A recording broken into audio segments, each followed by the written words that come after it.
Goed, okay, nou kom ons gaan aan, dan gesels ons oor, gaan aan oor die kruis vandag. Laasweek se tema was die kruis, die senter van ons prediking. Goed, nou vandag se tema is die kruis, of ons kyk na die kruis. En in een van die songs, ek dink het was What Glorious You Are Glorious, hy sê, I'm unashamed, in een van die woorde toe ons hier sing, en ek kyk na die woorde, sê daar, I'm unashamed because of mercy. Sê gou dit saam met my, is dit nie beautiful nie? I am unashamed because of mercy. Wat was Adam en Eva se emosie, toe hulle gesondig het, en God kom in die tuin, en hy vra, waar is julle? Wat was hulle reaksie? Hulle was skaam. Goed, en toe maak hulle vye blare om hulle self te bedek, maar hulle was altyd naak gewees. Hulle was nie skielik naak nie, hulle was net altyd naak gewees. Maar they were ashamed because they did not know mercy. En daar's 'n preek, ek dink dit was T.D. Jakes of iemand wat dit was net hierdie stunning woorde. Ek dink dit was 'n boek se tema ook gewees. Hy sê naked and unashamed. Wie het al dit al gehoor? Maar naked and unashamed. Maar dank die Here vir dit, dat ons voor God kan wees, soos die skrif sê, soos wat ons in die wêreld gekom het, so sterf ons, en dit is hoe ons voor God is. Amen. Nou, as ons dan nou vandag gesels, ek wil net vra, as daar iemand wat saam met my kan lees, of vir my kan lees, nie bietjie later vanmiddag, maar Esegiel 44 vers 17 en 18, wie gaan dit vir ons lees? Martinet, okay, dankie. Esegiel 44 vers 17 en 18, maar nog nie, kom ek kyk of hier nog geskrif is, 1 Korintiërs 15 vers 56, Caroline, het was lekker dat jy vandag, jy het soveel rykdom gebring, was nie beautiful die keyboard, dankie, nou vir jou straf, moet jy nou 1 Korintiërs 15 vers 56, maar nou, goed, daai skrif sal ek quoteer, 2 Korintiërs 5 vers 21, Pieter, 2 Korintiërs 5 vers 21, goed, ok, die ander sal ons quoteer, ok, nou goed, kom ons trek weg. Nou, die inleiding weer vandag is dieselfde as die inleiding van laasweek, is net so bietjie 'n ander taste, maar is dieselfde ding. Wat is 'n sekte? Help my gou, wat is 'n sekte? Onthou, 'n sekte is iets wat 'n dwaalleer is, maar wat is 'n dwaalleer? Wat is 'n sekte? Het ons laasweek gesê, God plus, of Christus plus, mooi, maar verstaan, kom ek pos net gou, as ek hierdie uitdrukking gebruik, Christus plus, verstaan almal wat dit beteken. Met ander woorde, 'n sekte preek, of hy ontstaan as die werk van die kruis nie genoeg is. Met ander woorde, hulle moet nou nog eers iets anders doen, of iets anders doen, of is al hierdie goedes wat, ek moet nou eers hierdie goedes, en al die goedes nakom, en dan is ek meer aanvaarbaar. En so dit is die ontstaan, en dit is die core of die hart van 'n sekte. Nou, soos wat ek nou vir u gesê het nou al, ons het 'n vak gedoen op Bybelskool, dwaalleringe, en soos ek nou gesê het, aan die een kant was, wat is 'n sekte, en hoe ontstaan sektes, en in die ander B-afdeling het ons sektes hanteer, die verskillende sektes, maar nou, ek fokus nie nou vanoggend op sektes nie, maar laasweek het ek ons genoem, wat is 'n sekte, en die hele begrip rondom as iets afbeweeg van die core prediking van die kruis. Maar ek onthou in daai vak, was dit vir my so interessant in die siege van die mens, in die misleiding, hoe sektes ontstaan het. En ek het die boek, as julle wil, kan ons dit eendag bietjie deurwerk, as julle wil, op 'n woensdag aand, maar dat die daarop neergekom, dat die oomblik, en ek het dit hier geskryf ook, die oomblik, as die kruis nie die senterpunt is nie, met ander woorde, die fokus is eintlik op myself, op I do it my way, op my weergawe. En onthou ouens, die skrif sê vir ons, dat die woord in 1 Petrus 2 is nie 'n saak van eie uitleg nie, daar bestaan nie 'n ding, ek meen, sê gou vir my, bestaan daar 'n ding soos ek sien gravitasie dit op my manier en jy sien gravitasie op jou manier. Bestaan dit? So met ander woorde, dit is 'n vaste wet, 'n natuurwet, wat, daar bestaan nie ding soos, dit is my interpretasie daarvan nie. Stem jy saam? Nou hoeveel te meer die ewige woord van God? Stem jy saam? Hy het nie, dis nie, daar bestaan nie 'n ding van ek sien dit op my manier en jy sien dit op jou manier. Die woord van God is konkreet, hy is die rots van die eeue. Amen. So, nou die boek Hebreërs praat van dooie werke. Hy noem my probeerslag. Hy noem my effort, dit wat ek bylas, by die kruis, my werke noem my eintlik, hy sê dis dooie werke. Goed, en is dood voor God. My beste werke is eintlik dooie werke. So, dit is hoekom, as ons net weer gaan kyk na daai geweldige groot gelykenis van die onkruid, dan, wat ons ander dag weer oor kan gesels, maar een van die dinge wat die doel van onkruid in ons lewens, is die sjokker, en dit is, dit laat jou vertroue in jouself verloor. En dis die plek waar God jou wil hê. Want as God jou het by 'n plek waar jy besef, daar's onkruid in my lewe, ek is eintlik niks om op te roem nie. Pieter het in sy gebed vanoggend, het hy 'n powerful woorde tot God gesê vandag, en sê, ek kies eerder vandag om te kyk na my swakheid, as na my prestasies. Amen. En onthou net ouens, nog deel van die inleiding, terwyl almal van die gou vir ons blaai na Levitikus. Nou, glo dit of nie, ons gaan nou vandag uit Levitikus uitlees. Goed, is julle reg? Ekskuus. Levitikus 16, en terwyl jy daarna toe lees, kom ek vra gou vir 'n vraag. Wie van u kan my sê, waaroor gaan die boek, die twee boeke, maar spesifiek die boek Galasiërs? Nou is dit stil. Weet niemand, wat is die doel van die boek? Hoekom het Paulus die boek geskryf, Galasiërs nie? Sê gou, help my, julle hoef nie bang te wees nie. Yes, oor genade, maar hoekom het hy die klem gelê op genade? Hoekom het Paulus die boek geskryf oor genade, maar oor die boek Galasiërs? Wat was die dryf en God se opdrag om hierdie boek vir die Galasiërs te skryf, en die boek Hebreërs, maar spesifiek Galasiërs oor dit? Want daar was 'n lering wat uitgegaan het, en dit het ingeslyp om die kerk van daai tyd, die vroeë kerk, terug te lok in wettisisme in, om weer wette te probeer, om weer onder die wet in te gaan. En dis hoekom hy sluit af, of later in die hoofstuk boek sê hy, jy moet vasstaan in die vryheid waarmee Christus jou vrygemaak het. Moenie weer onder die wet probeer ingaan. So dis die doel, dis die dryf, en dit was die opdrag wat die Here vir Paulus gegee het om die boek Galasiërs te skryf. Nou ons het aan by die kuieraand het ons gesê, as julle wil, kan ons op 'n woensdag aand so vir 'n paar weke elkeen hulle Bybel bring en lees ons deur Galasiërs, en ons verduidelik dit wat daar staan en hoekom dit daar staan, en 'n wêreld gaan vir jou oop. As jy die boek Galasiërs verstaan, dan kan jy nie dink, hoe kan ek geroem het op my eie werke nie. Amen. So,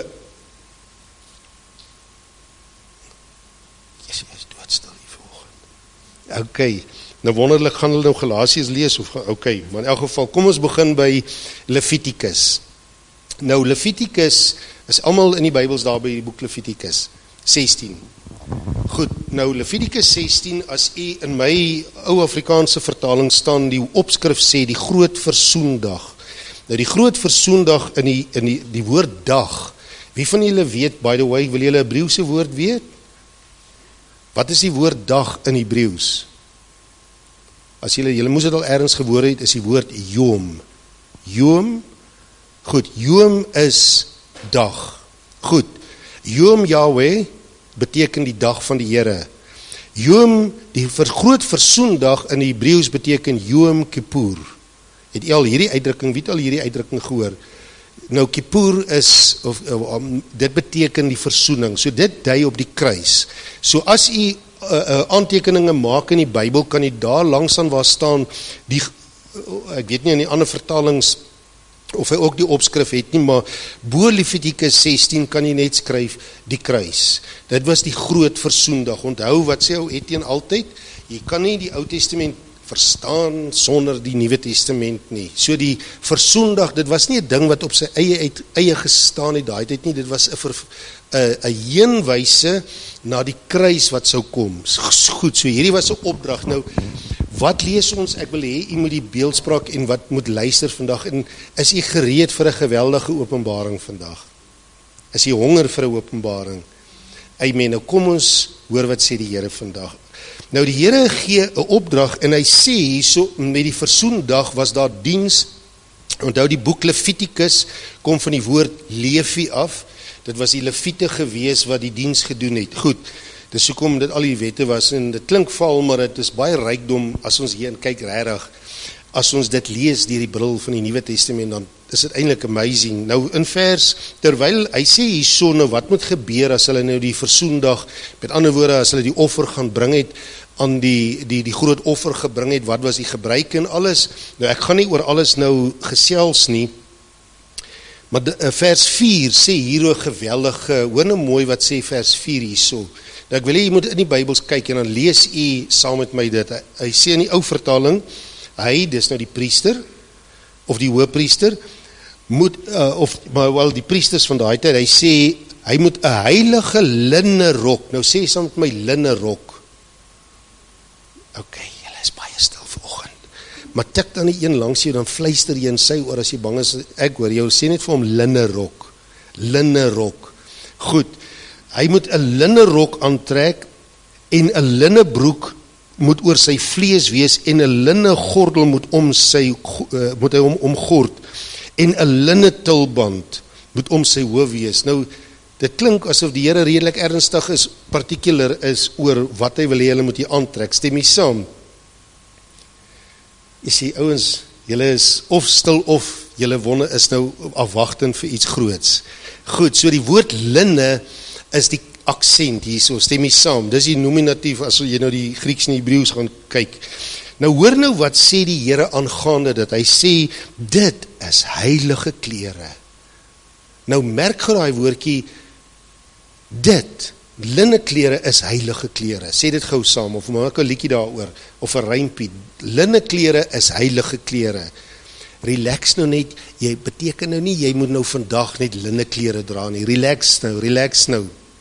Ons gaan dit nou verduidelik en ek glo jy gaan opstaan en sê yes, Here, 'n wêreld het vir my oopgegaan. Nou verstaan ek die kruis bietjie beter nog. En soos wat ek ander dag gesê het, as die Here wil, gaan ek dalk volgende week of ergens soos wat ek in my voorbereiding bietjie deel oor die ware Sabbat. Goed, en dit in perspektief deel. Hy sê dit is heilige klere en hy moet sy liggaam in water bad en dit aantrek. Goed, jy kan ook as jy aantekeninge maak, Efesiërs 5 vers 26 daarby skryf, en lees jy op jou eie Efesiërs 5 vers 26 en sien hoe great is dit. Maar goed, en dan gaan nie aan, maar jy sal sien die woorde hiervan, wat ook baie uitkom in hierdie hoofstuk, is wat ook al die sonde mag wees. Dit is net amazing, is die omvattendheid van die groot versoening.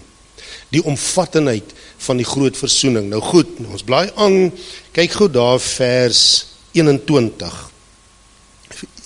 Goed, vers 21 is daar so, hy sê, en Aaron moet sy 2 hande, hy praat daarvan, kom ek lees net die konteks, vers 20, en as hy op die versoening van die heiligdom en die tent van samekoms die altaar voleindig het, moet hy die lewendige bok laat aankom. Nou onthou dit, hy sê daar 'n lewendige bok. En net so by the way, dink julle, waarvan spreek hierdie lewendige bok? Wie van julle wil 'n raaiskoot vat? Niemand nie. Kruis, as ons sê die kruis is die senter, het hierdie lewendige bok iets met die kruis te doen? Iemand het nou gefluister, iemand het dit reg gefluister? Jesus. Goed, vers 21, en Aaron moet sy 2 hande op die kop van die lewendige bok lê, en oor hom belydenis van al die ongeregtighede van die kinders van Israel, en al die oortredinge, want hulle sondes, wat ook al hulle sondes mag wees, en hy moet op die kop van die bok lê, en hom deur die man wat gereed staan, na die woestyn toe stuur. Ja, hierdie is amazing. Nou, vers 22, so moet die bok dan, onthou daai bok, het iemand nou gevluister, is Jesus, dan hom al die, so moet die bok dan, op hom al die ongeregtighede na 'n woeste land wegdra, en hy moet die bok in die woestyn los. Yes, hierdie was amazing. Nou, wie van julle het al gehoor van iemand is die sondebok?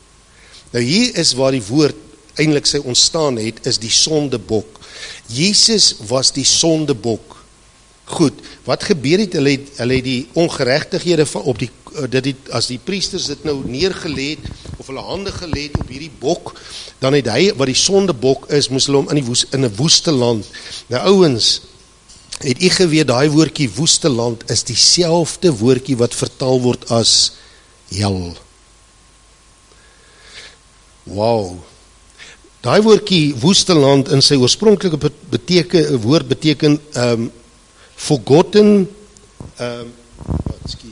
forgotten, separated and inhabited land, hel, verlate.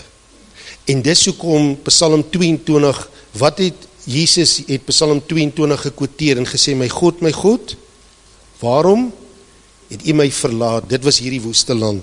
So dit was die heenwyse, die profesie. En dan gaan lees ons nou nog 'n bietjie verder, nou bly nou by my, ek hoop nie is boring vir jou nie, ek hoop is eintlik al so ver nice vir jou. Vers 29 sê, as julle wil, kan julle by daai aantekeninge maak, daar by die woeste land, kan julle byskryf, Psalm 103 vers 12, Jesaja 53 vers 11 en 12, wat sê, hy het ons ongeregtighede gedra, Johannes 1 vers 29, wat sê, hy is die lam, wat die sondes van die wêreld op hom gedra het. Nou, vers 29 sê, en dit moet vir julle 'n ewige insetting wees. In die 7de maand, op die 10de van die maand, moet julle oormoedig, en dan vat julle highlighters, merk die volgende woorde, en geen werk doen nie. Geen werk doen nie. Maar met die klem op geen, jy sal sien daar woord, op daai, in die Afrikaans staan daar geen, met sulke uitroep, wat sulke omlauts op, of wat beteken, dis die klem lê op geen werk doen nie. En as jy in vers 4 ook lees, maar hierdie hele boek gaan daar hoofstuk gaan daar oor geen werk doen nie. Nou goed, want op hierdie dag, en ons het laasweek verduidelik, Jesus is hierdie dag. Wie van u onthou, Lukas 4 het Jesus gesê, vandag is hierdie dag vervul in julle ore. Sê so lang saam met my, wow. Party sê wow, ander sê au. Maar in elk geval, want op hierdie dag, met ander woorde die dag van die kruis, moet hy vir julle versoening doen, om julle te reinig van al julle sondes, moet julle voor die aangesig van die Here rein word. 'n dag, vers 31, van volkome rus. 'n dag van volkome rus. Ek herhaal, 'n dag van volkome rus moet dit vir julle wees, en julle moet julle verootmoedig. Dit is 'n ewige insetting, en weer eens, as julle lus is vir Bybelstudie, skryf daar by Hebreërs 4, wat sê Jesus is die Sabbat, en ons gaan dit volgende week behandel as die Here wil. Ek kan ook daarby skryf, it is finished. Die woorde wat Jesus aan die kruis gesê, dit is volbring. Dit is 'n dag van volkome rus. Goed. En dan kan jy kyk na hoofstuk 17, net baie interessant, ek gaan dit nie nou behandel nie. In die ou vertaling is die opskrif, staan daar net een offerplek. Net een offerplek, ek weet nie in die ander vertalings of hy dit ook so sê nie, maar net hierdie woorde is genoeg vir jou om te weet, there is no other way as the cross. Halleluja. Daar is nie 'n ander manier nie, daar is nie I do it my way nie. Stem jy saam? Daar is nie net die kruis. Die kruis, die kruis, die kruis. Goed, nou is my vraag is die groot vraag, wat ek glo u vra, en dit is, Hoekom, is jy gereed? Hoekom linneklere? Hoekom is linneklere, hoekom het die Here so beklem gelê op linneklere? Nie iets anders nie, en hy herhaal dit, en as u gaan kyk in die Bybel, was dit nie net een keer wat die Here dit hier gesê het nie, hy het by herhaling gesê, as jy diens doen, linneklere, linnebroeke, linne dit, linne dat, alles moet linne wees. Nou, wil jy die antwoord hoor? Goed, Martinet gaan vir ons nou daai antwoord lees. Is dit reg so? Esegiel 44, was dit, hoekom maar nie notas? Ok, is 'n magneetveld, sorry. Ok, Esegiel 44 vers 17 en 18.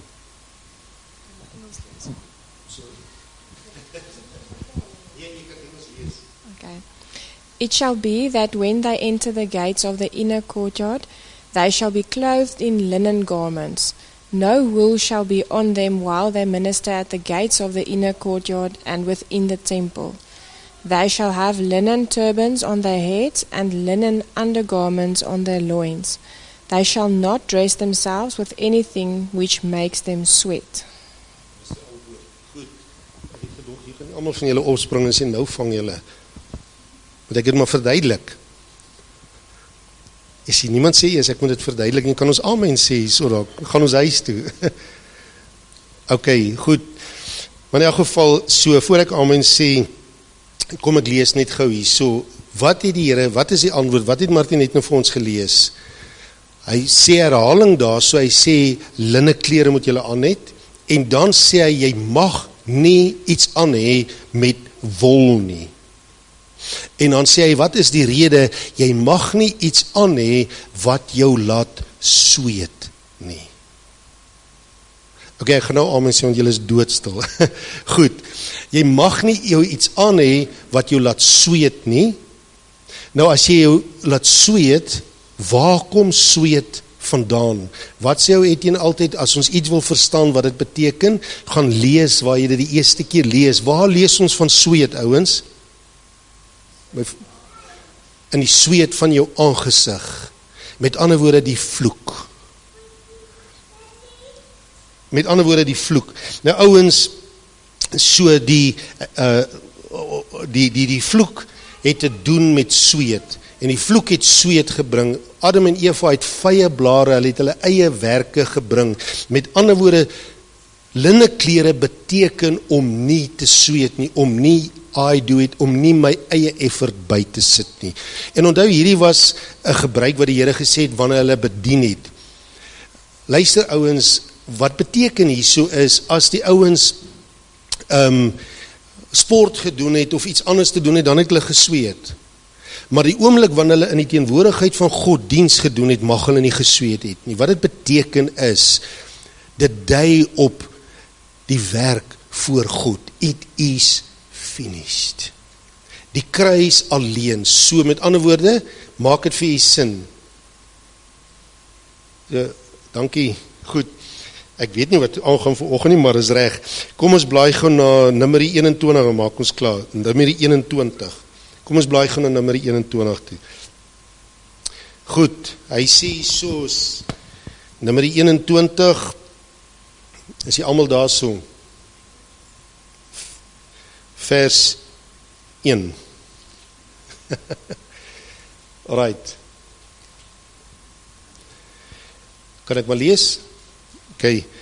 Toe die Kanaaniet, die koning van Arad in die Suidland gewoon het, hoor dat Israel die pad van Atiram kom, het hy teen Israel geveg en sommige van hulle as gevangenes weggevoer.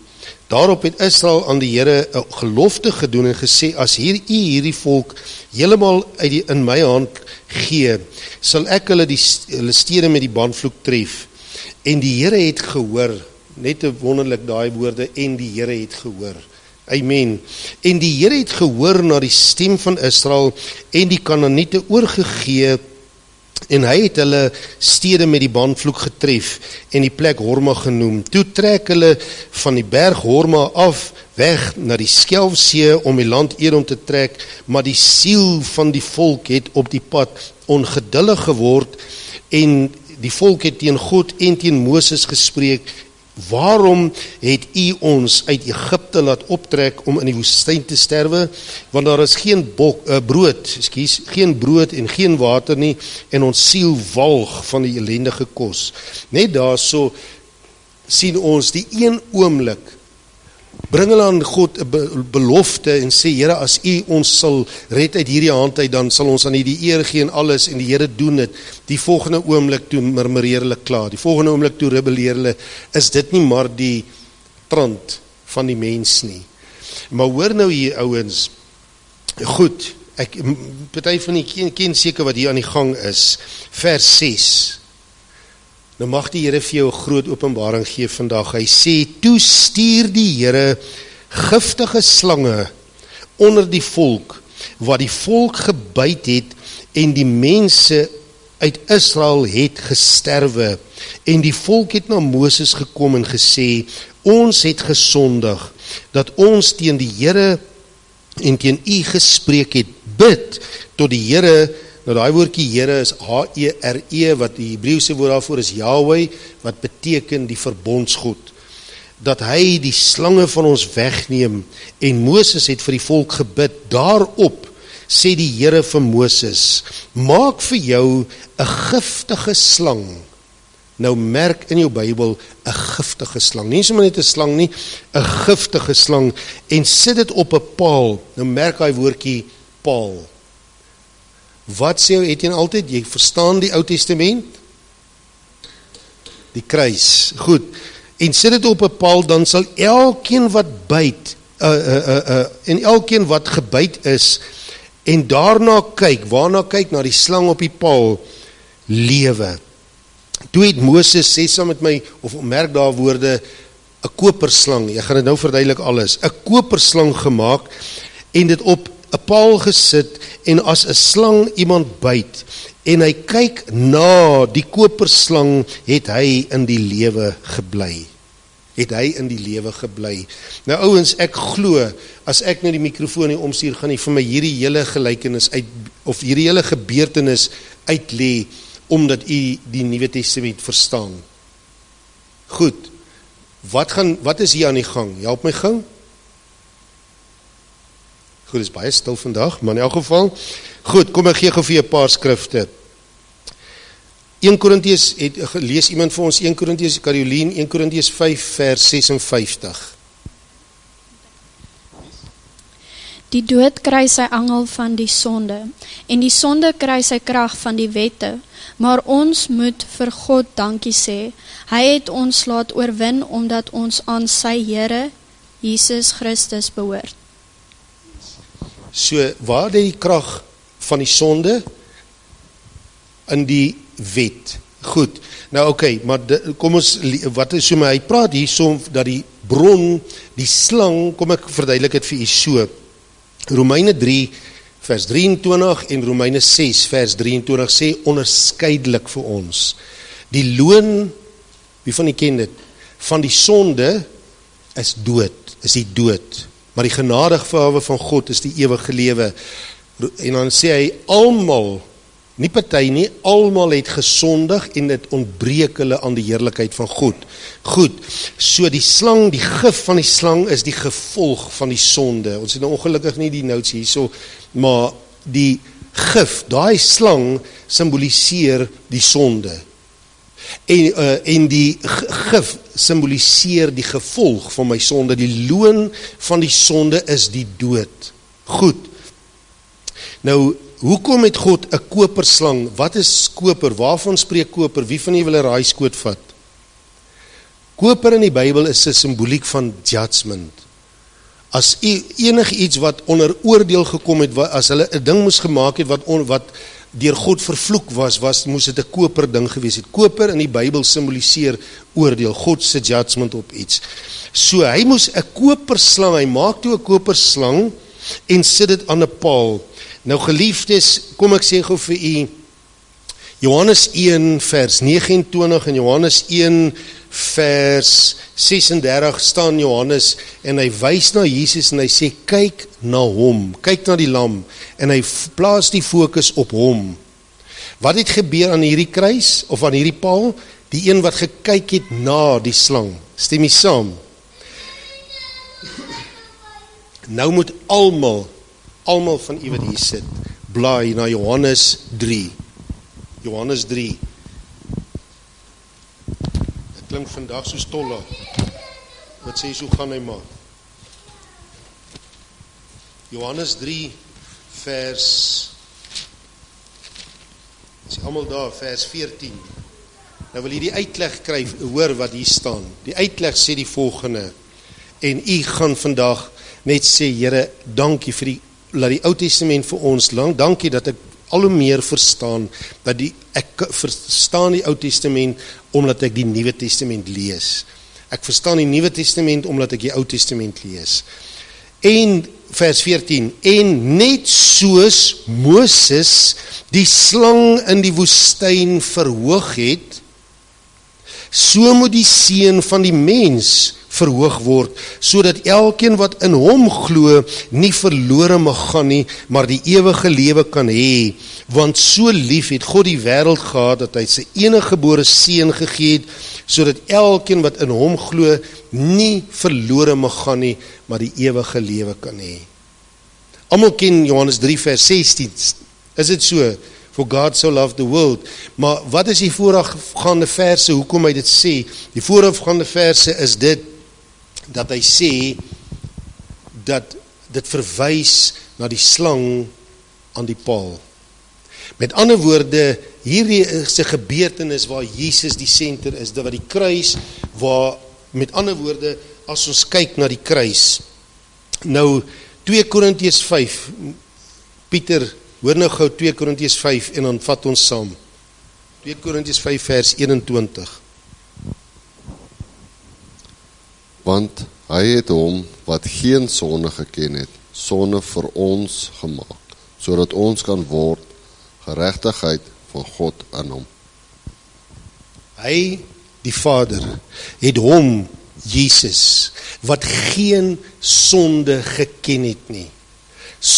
Nie net die sondaar nie, sonde gemaak, sodat ons die geregtigheid van God in hom kan word.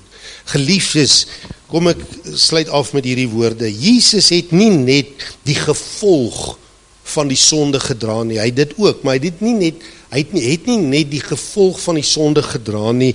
Hy het die slang geword.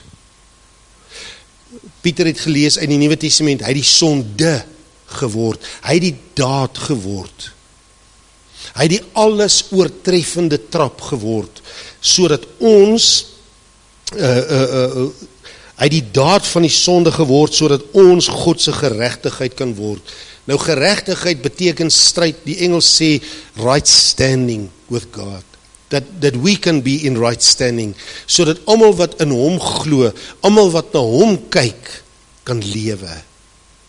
Is dit nie amazing nie, ouens, dat Jesus die koperslang, dat hy die verworpenheid geword het, en so lig ek man net, en ons kan nog hoeveel keer daaroor praat, en oor hoeveel voorbeelde praat, waar die Ou Testament ons verwys, wat ek net wil die klem lê die laaste tyd, dat alles gaan oor, die tema is die kruis. En as ek besef, hoor nou net, as ek besef, it is finished. As ek besef, die kruis is vir my genoeg. As ek besef, daar bestaan nie 'n Christus plus nie, dan sal ek baie vinnig agterkom wat 'n sekte is.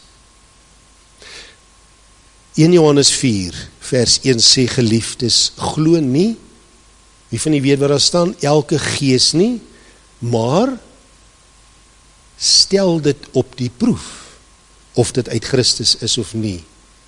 Wat is die valse profeet, gaan hy aan, hy sê, hy wat nie bely, dat Jesus in die vlees gekruisig is nie. Geliefdes, glo nie elke teaching, wat jy op Facebook sien nie. En ek wens, ek kan dit vandag 10 keer nog sê. Want as iets jou wegvat van die senter van die kruis af, as iets vir jou sê, jy moet nog dit en jy moet nog dat doen om jou meer heilig te maak, dan is dit 'n dwaling.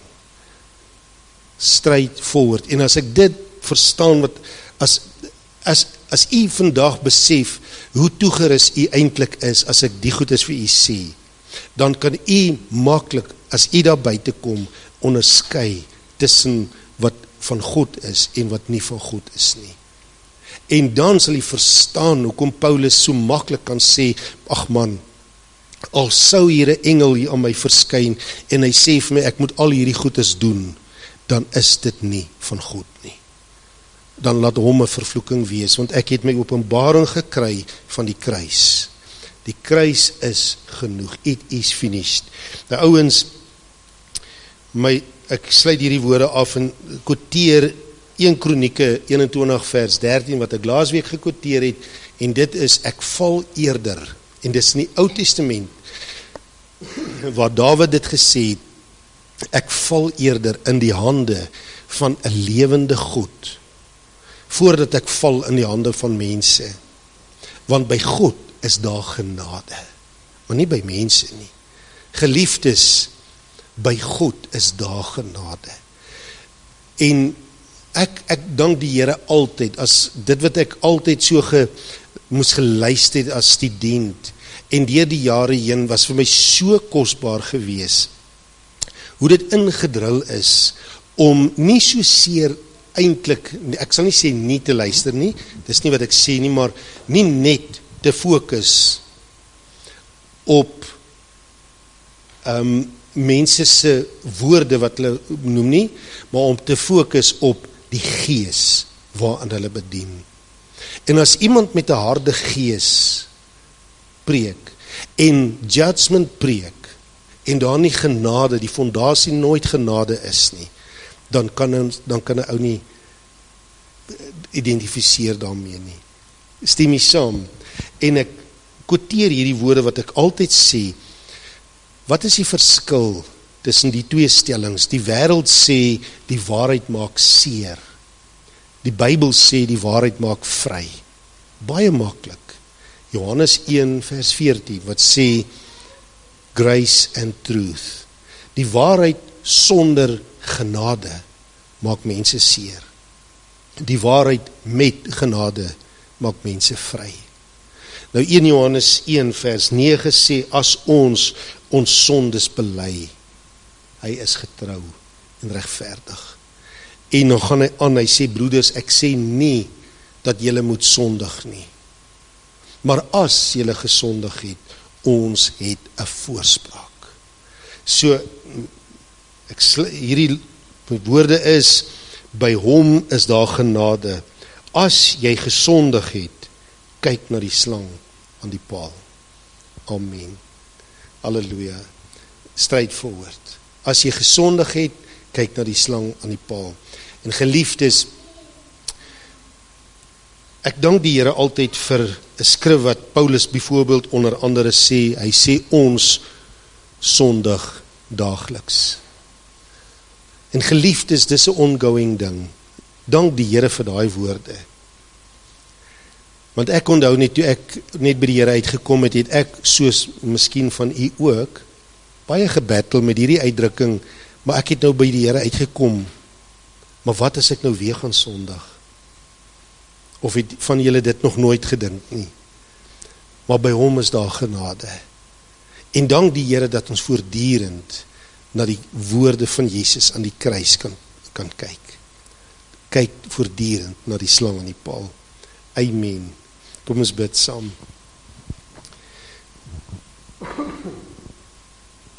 Vader, ons dankie net vandag vir die kruis.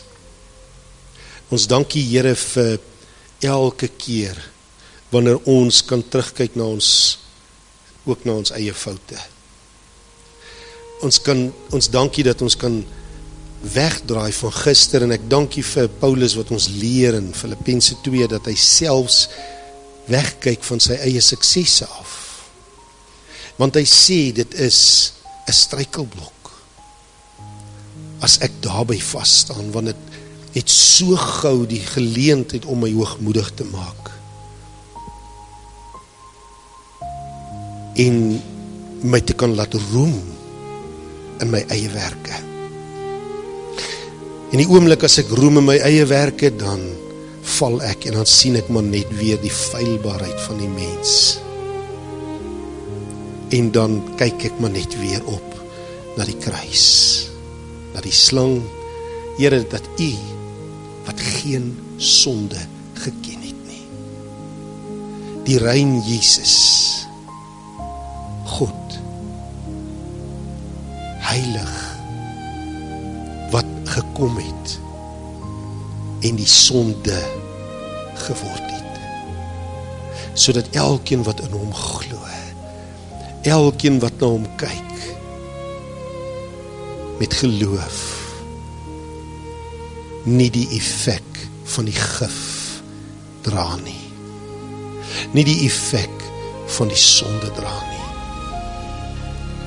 En Here Jesus, U het ons geleer in Markus 16, net voor U hemelvaart, het U ons toegerus en gesê, hy wat glo en hom laat doop, sal gered word, en hy wat nie glo nie, sal veroordeel word, maar vir die wat geglo het, sal hierdie tekens volg, in my naam sal hulle duiwels uitdrywe, met nuwe tale sal hulle spreek, en dan in dit sê U hierdie ding, selfs slange sal julle opneem, en het sal julle geen kwaad doen nie. Met ander woorde, selfs as julle gebyt is, deur die foute van ander, en die foute van jouself, is daar die kruis. Hoe dank ons U, Here, vandag vir die vrymakende woorde, dat Jesus, wat geen sonde geken het nie, sonde geword het, sodat ons kan word U geregtigheid, right standing. Soos die Engelse woord eintlik sê, justified. Just if I had never sinned. Dankie Jesus, dat U die sondebok geword het. En dan wil ons vandag sê, Here, Heilige Gees, gee ons die verligtheid van die verstand, om elke oomblik te besef, dat ek voor U nie sweet nie, dat ek voor U vulnerable is, kwesbaar, oop, naked and unashamed, dat ek voor U is, sonder pretensie. Here, in Openbaring 4 beskryf U, hoe lyk die mense voor U troon, en U sê, dis soos kristal, van die see, van waters, wat ek deur kan kyk, en wat U in my, want U kyk in my in. En daarom bid ek, Here, wil jy nie vandag net vir die Here dankie sê, dat jy naked and unashamed voor hom is, en dat jy geen masker hoef te dra voor hom nie. En soos Dawid gesê het, ek kan 'n ding eerder erger stel in die teenwoordigheid van God. Ek hoef nie te cover up, ek hoef nie wit leentjies te vertel nie, ek hoef nie 'n ding sagter te sê nie, ek kan dit reguit sê voor God. Inteendeel, ek kan tot op die been eerlik wees, want by hom is daar genade. Hy kyk in elk geval, hy sien in elk geval deur alles, and he said, it is finished. It is finished. En Here, ek bid vandag, dat elkeen wat hier sit, hierdie woorde sal embrace vandag, al het dit vanoggend gebeur, al het dit gisterand gebeur, al het dit in die week gebeur, wil jy vandag die woorde hoor, jy's vergewe, jy's vry, it is finished. Al wat jy doen is, bely dit voor God, en vra sy genade, want sy genade is vir jou genoeg. En ons dank die Here daarvoor in Jesus naam. Amen. Amen. Halleluja. Is daar enige vraagie van julle kant af? Dit is vroeg klaar vanoggend, of het voel so.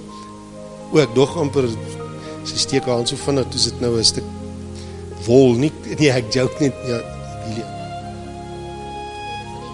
Van die linne klere praat. Jesus, sy liggaam was ook in linne toegedraai. En dit verteenwoordig heiligheid, purity, ons elkeen is toegedraai aan sy geregtigheid. Yes. Halleluja, maak, het dit vir u sin gemaak, hoekom linne klere, dat ek nie wol aantrek, dat sweet nie, maar nog iemand? Amen. Nou maar baie dankie. Meld, gaan jy vandag vir ons afsluit met gebed? Ag, jy bid altyd so mooi, man. Moet ek om vra of nee, ek sal jou nie doen, maar sal jy? Is jy vir ons?